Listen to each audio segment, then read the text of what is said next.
The January transfer window is a very peculiar thing.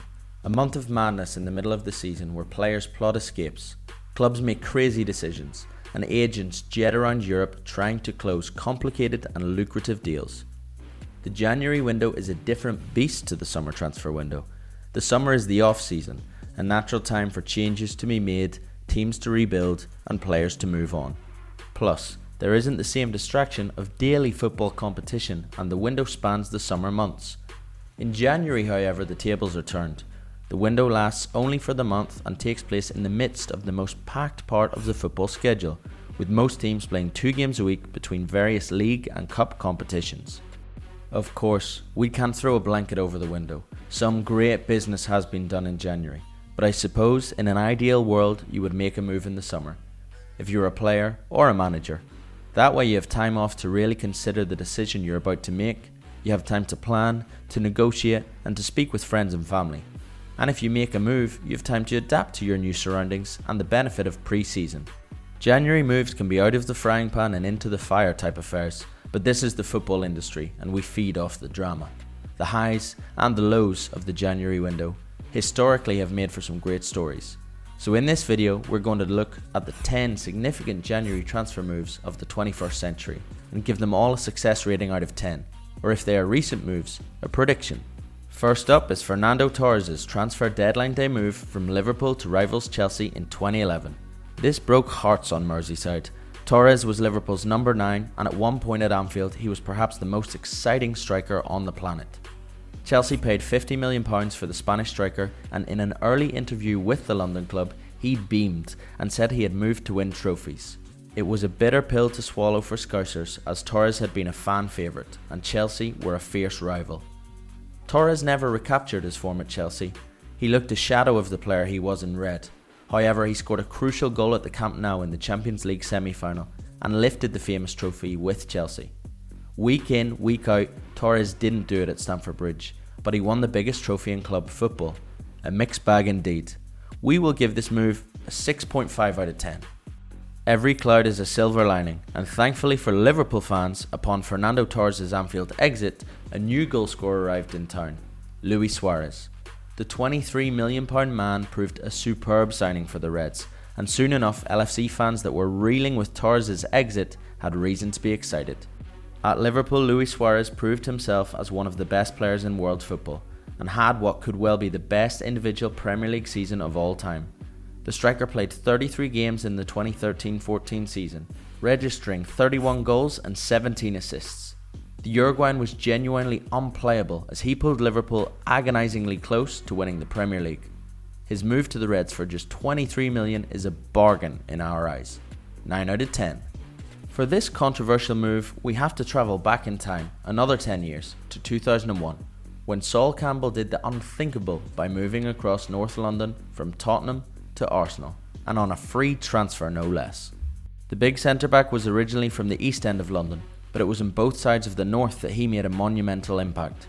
Despite being a fan favourite at Spurs and claiming he would never leave the club, certainly not to go to Arsenal, Campbell did exactly that. At Arsenal, Campbell got the European football that he'd craved. Though his goal in the 2006 Champions League final wasn't enough to bring home the trophy, Campbell won 2 league titles and 3 FA Cups with the Gunners, and he was a stalwart in one of Europe's best teams. We're going to give Sol's move a 9 out of 10 as well. He definitely had his best years at Arsenal, and more importantly, he won a lot of trophies. He definitely didn't stay friendly with Spurs, but we don't mind a bit of rivalry. That's football. Gabriel Jesus wasn't well known when Manchester City signed him from Brazilian giants Palmeiras. At the time, £27 million was big money for a young South American player, but Gabriel Jesus was the real deal. Now he is competing against City as a part of Arsenal's title charge, but Jesus won 4 Premier League titles in 6 years in Manchester. Sergio Aguero was always the star of the City side, but Jesus was a regular contributor and key to Guardiola's high pressing and high intensity football.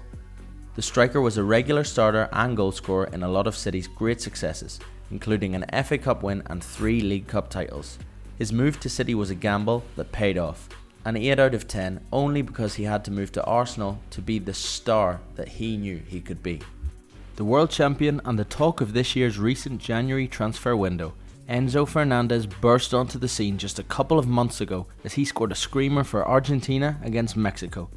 Now, he is Chelsea's record-breaking signing. Enzo was a key cog in the Messi machine as Argentina triumphed at the 2022 World Cup, and within a couple of days of signing for Chelsea, he looked impressive in his debut against Fulham.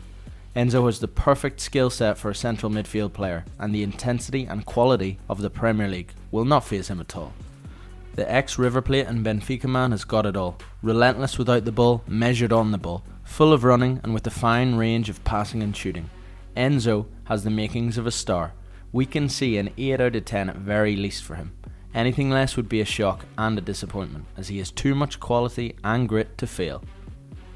Yes, believe it or not, back in 2018, Philippe Coutinho made the switch from Liverpool to Barcelona for an absolutely staggering £142 million. With this move away from Anfield, he too seemed to lose his star quality, and this lucrative move proved a regrettable one. A player of unbelievable quality, there is no doubt, but the big move to Barcelona simply did not click for Coutinho, and of course, with the whopper price tag, the cynicism would come from all angles, and his move was seen as one of the worst transfer deals, perhaps in modern history. Coutinho won 2 league titles with Barca, but personally his impact on the team was rather meek, and ironically, his biggest trophy came with Bayern Munich. He won the Champions League with the German club whilst on loan from Barcelona, even scoring against his parent club on the way to the final. It's a 4 out of 10 for Coutinho's Catalan move. At 24 years of age, a Patrice Evra unknown to the Premier League followers made the switch from Monaco to Man U for £5.5 million. A baptism of fire for the Frenchman ended in disaster. His Manchester derby debut finished with a 3-1 City victory. Evra was given the hook at half-time. From then on though, Patrice Evra became a key piece of Man U's puzzle. The left back was a regular in the side, and he spent over 8 seasons at Old Trafford, winning a stunning 5 Premier League titles, as well as a Champions League and Club World Cup. At that price, Evra was a bargain. It's a 9 out of 10 from us. This was the Christmas present that every Liverpool fan wanted. Officially arriving in January 2018, it was in December of 2017 that Van Dijk posted a picture from his living room, in front of the Christmas tree with the Liverpool shirt. His move to Merseyside had been agreed. Liverpool were on the up under Jurgen Klopp, but it was clear a centre-back was a missing part of the puzzle. The Reds and Van Dijk had seemingly been flirting for a few seasons now. By then it was a relief for both parties that he finally made the switch.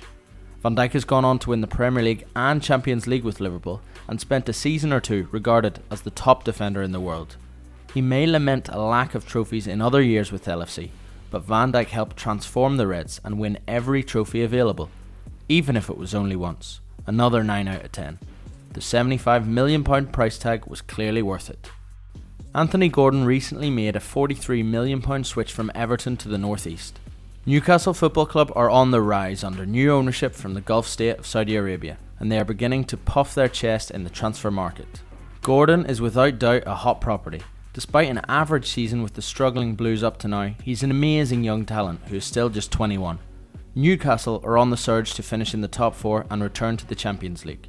The Toon Army can feel a seat amongst Europe's table is close. They'll battle with the likes of Man U, Liverpool and Spurs chasing their European dream. Gordon is a tricky winger with pace and skill that could thrive under progressive manager Eddie Howe. For Gordon, the greatest challenge may be competition within the club. As Newcastle progress into one of the wealthy elite, bigger names will follow. A potential 7 out of 10 short to mid-term signing for us. Last but not least, Arsenal have just reinvested in their front line. Leandro Trossard has arrived in North London from Brighton. The Belgian will add a bit of bite as they try and continue their quest for an unpredicted title victory. Always impressive for the Seagulls, Trossard is skillful, quick and a great finisher. He is also super reliable defensively and tends to be fit and available. He could be a fantastic addition to a tiring Arsenal squad when they hit the business end of the season.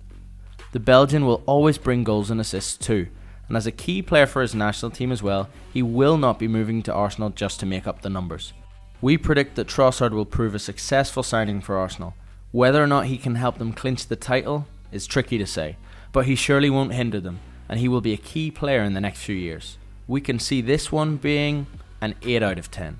What do you guys think? Have we missed anyone in our top 10? Comment below.